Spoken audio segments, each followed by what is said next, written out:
Hey friends, you're listening to the None But Curious podcast, a space for nuns, agnostics, and nothing in particulars. We are okay with not knowing, and we're inspired by each other, art, nature, and everyday moments. I'm really happy you're here. Let's go explore.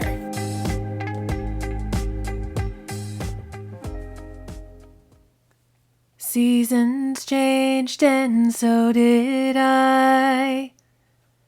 I want to share some of the rituals that I do when the seasons change.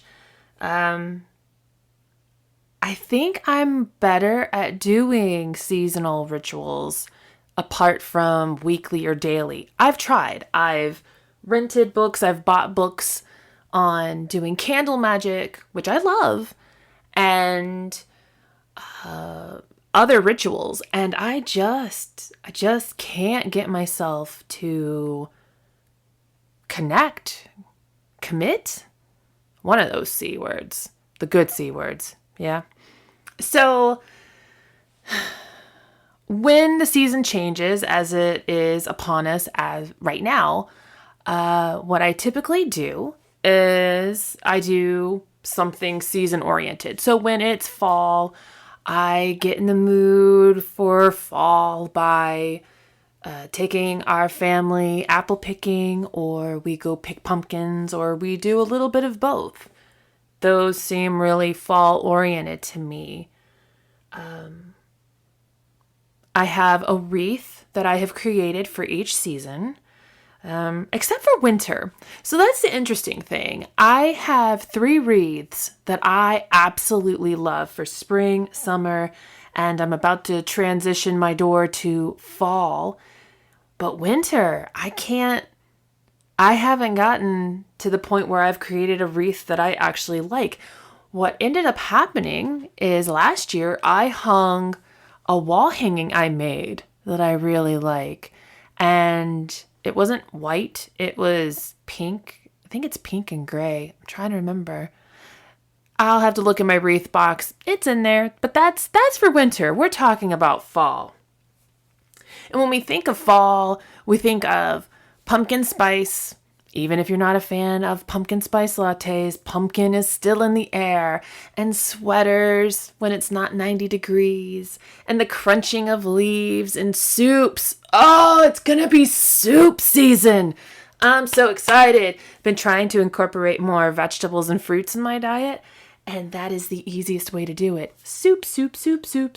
Wait, I don't know if there's like fruit soup. I don't think I want to make fruit soup, but veggies for sure. Another ritual I have a soul friend that I connect with quarterly, and I don't even remember how we got onto it, but it's usually right near the equinox or the solstice.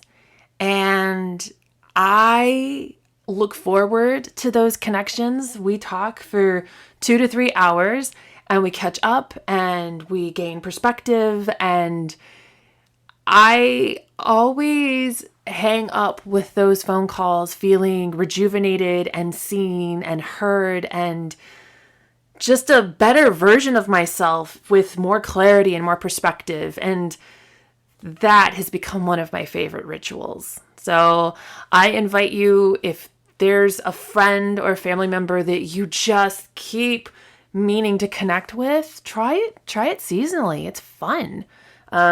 It works for us, and it's dynamic, and I'm not going to speak for her, but I think that I think that it's mutual. So I've got the mutual catching up with a friend. When the season changes, I change my wreath that I've created, and that wreath, the creation of the wreath holds the magic of my energy, my family's energy. It just, it's intense. But I want to share with you a ritual I performed. Actually, it was midsummer, and it's very personal, but I think that some of you could actually benefit from it. So let me give you a bit of a backstory. This spring was really hard for me. I was being really hard on myself, feeling very insecure. I was dealing with a lot of reflection on self-worth, introspection, getting angry at myself for not valuing myself as much as I should. I mean, I'm still working on it, but the person I am, even compared to last year, man, so I spent the spring getting really angry, and I decided that I am holding on to energy, or I was holding on to energy that I no longer identified with. So I have all of these journals and such that every season, every few seasons, I would say, it's not every season, but when I feel compelled to clear out energy, I will go through my box of memories, box of photos, and what have you, and just look at stuff. Am I ever going to read these poems again? No, they're crap. And if I don't have any sentimental value to them, I'm like, honestly, what goes through my mind is eventually my kids are going to have to go through this stuff. Are they really going to want to have to read all of this crap? Probably not. And I keep referring to myself as crap, but if I'm throwing it away, I think that's a fair usage of the word. So this time around, I went through and I thought that I was holding on to a lot more. And I realized that I have been chipping away at memories that I don't want to remember, or things, notes from people who were angry, tickets from concerts that I had arguments at. Why am I hanging on to this? So anyway, I went through my box and I came up with a bunch of pages that I ripped out of journals, poems that I no longer identify with, old schoolwork from high school. Why? Just why? What's the relevance? So I had it all in a pile. And my intention was I was going to hold a funeral for the old version of me, and I was going to properly mourn myself. Well, then I got on the horn with my therapist that week, and she suggested that I really needed to write a letter to myself instead of mourning myself. And I resisted it for a second, and then I thought, no, let's just see where this goes. I'm going to share that letter with you in a few minutes, but I want to tell you the story around it. So, wrote the letter. I wrote it in one fell swoop. It's my first and only draft, and that makes it magical in and of itself. And I went to the thrift store and I bought a new dress to perform my ritual. And what I was going to do was just burn these old pages. I wanted to watch them disappear. I wanted them to turn into ash so that I could essentially be the phoenix now rising from these ashes. I wanted to simulate that. So have the dress on, put all this stuff, lit a fire in my solo stove, and I took the pages and I took this letter that I wrote. And I started ripping pages and the fire got hotter and hotter, of course. And it was a beautiful day. The sun was shining, not a cloud in the sky. It was just a gorgeous summer day. And so I'm just putting the pages in the fire. And the fire is getting hotter and brighter and sometimes turned blue, which was really cool. And then it got windy, really windy, out of nowhere. And I was like, maybe it's a pop-up storm that's coming. Interesting. So at this time, all I've done is I'm standing barefoot in this dress near the fire, and I just keep methodically ripping and putting things in the fire. The wind keeps picking up, and then it gets really gray outside. I mean, dark gray. Mind you, there was no sign of rain or what have you. And I know pop-up storms happen all the time, but this was just really intense. By this time, I start reading from my letter, and then the wind picks up even more, and it starts to rain. Pop, pop, pop, pop, just a little bit. Keep reading. All of a sudden, it downpours. Just downpour.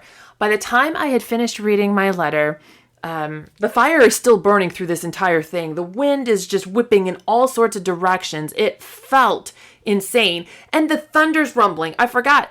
There's a thunderstorm happening. And I am not the type of person who goes out into thunderstorms and goes, woohoo, let's play in the puddles. But I stood right there and I was laughing and crying, and it was amazing.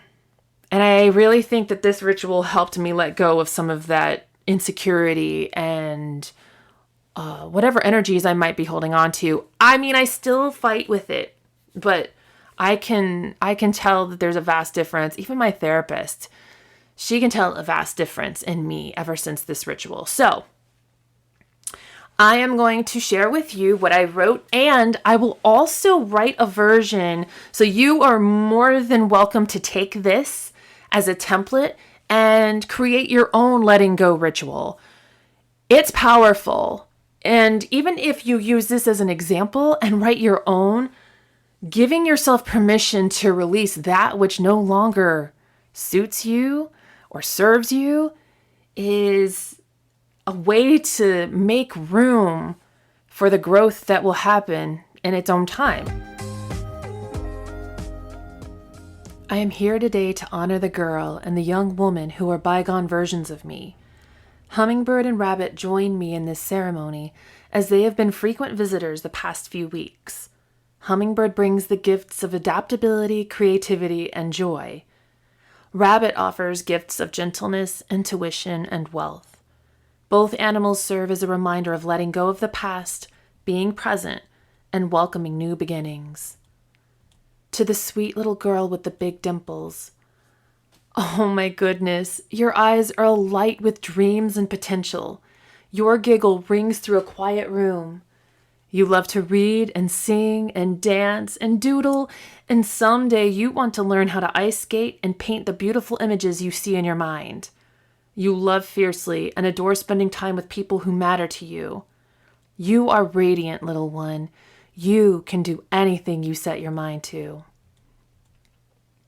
I am so very sorry that the people who were to love you and keep you safe were the very ones to make you feel scared and unwanted. Anyone would be lucky to have such a vibrant soul such as yours in their world. Those people hurt you because they were hurt too. And it doesn't excuse their behavior for 1 second. But baby girl, you have to know that none of it was your fault. Absolutely none of it. I am sorry that it all happened, and I am sorry that I couldn't get you away from those monsters. But what's so profound about you is that you didn't let them completely extinguish you. They dimmed your light, that's for damn sure. But you have a superpower, sweet soul. You kept a little ember far, far away from them, and they couldn't find it. I see you, Candy Sweet. I love you so much. And that the light that is in you managed to break through all the darkness that you had to trudge through and lit a path for you and continues to do so. I appreciate your resilience, your playfulness, and your perseverance. You are an inspiration, Lovey. To the fearful, angry young woman, you have been holding on to so much hurt for so long.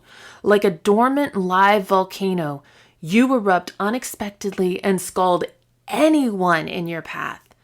You trust in yourself, your trust in yourself and others has been shattered, and it's taking everything you have each day to even get out of bed and walk out the door into the world. You purposefully attract people who manipulate you and cause you harm simply because that's what you learned love is. It's not. Love is easy. Mostly. Love is not fighting to be seen, but being annoyed that you keep getting looked at and admired. Love is a warm cooked meal when you've had a long day, not only fighting within yourself, but doing your best to raise good humans. Though you are angry, you remain optimistic and are willing to work on improving yourself. The work is hard, and you notice the people around you aren't doing the same work, which is absolutely aggravating. You are consistently let down by people who say they love you. You don't feel like a priority to anyone. Don't you see, though, that you have made yourself a priority all along? It may not seem like it, but for years, even with having children, you've always managed to find a way to nurture yourself, even in small ways or 10 minutes at a time. You broke up long relationships that looked fine on paper. See how courageous you are? You knew deep down you were being hurt again and again. You just didn't know how to get out from under the weight of it all. Despite your anger, you really don't like causing people harm because you know how that pain feels. I've been letting you visit more often because that pain keeps peeking through conversations with my brother and interactions with the big kids and their father. I know you want to protect me, but it's you I need to protect myself from. Being angry all the time led me to almost marry someone I didn't want to, and then definitely marrying someone who refused to sign the marriage license first. Being angry and sad led me to drinking copious amounts of wine to numb myself. All the decisions you have made were the best you could do with the information and experience you had. I will repeat that. All the decisions you have made were the best you could do with the information and experiences you had. Hindsight makes most of those decisions seem really stupid, but there is one thing that remains consistent. You made every single decision from a place of love. Every single one. On the other side of your engulfing rage is an intense love that burns brightly, a fire that never goes out. From now on, when you feel you need to protect me, I will light candles or sit by the light of a warm fire as opposed to bursting into flames. I appreciate all you have done for me and all you continue to do for me. You are a fantastic mother, a wildly intuitive soul, and your curiosity never dies. You are a successful person who has helped me gain many luxuries. Thank you, Candace, for your courage, generosity, and passion. I am the woman I am today because of the experiences of the girl and young woman I used to be. At any moment, I could have faded away, allowing those who hurt me to not only erase me, but eliminate me. But when given a choice to give up or give in, I have always chosen to fight for me. It may have taken some time, but I have always managed to find resources to get me to where I need to be. The story that I was born into isn't the story I wish to complete. The chapters involving the little girl and young woman cannot be edited, and I have read them over and over again long enough. Today I will focus on the gifts of the present that the past versions of me longed for. When the girl or young woman visit me in the future, I will embrace them, listen to what they have to say, feed them, and send them off with love. I will begin my 42nd year crafting chapters filled with new storylines, settings, and characters, and far less toxic antagonists. I burn these pages of my past to make room for creating and maintaining my new narrative. Thank you, Candy. Thank you, Candace. Thank you. Hey, thanks for listening. Let's keep this conversation going.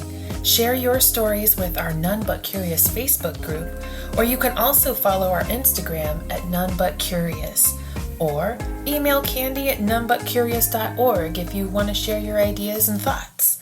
Until next time, stay curious.